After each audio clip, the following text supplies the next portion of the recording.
Avui hem de felicitar-nos tots perquè estos 44 anys de convivència en llibertat i democràcia,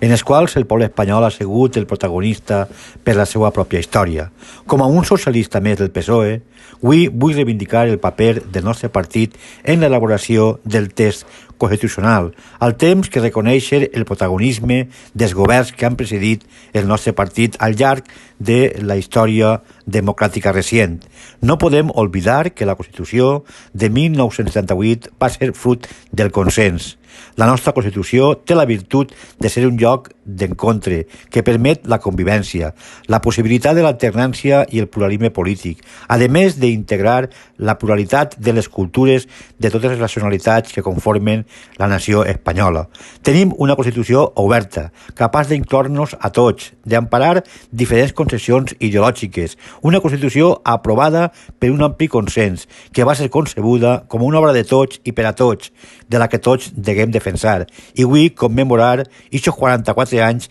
de pau i de convivència a través de la Constitució.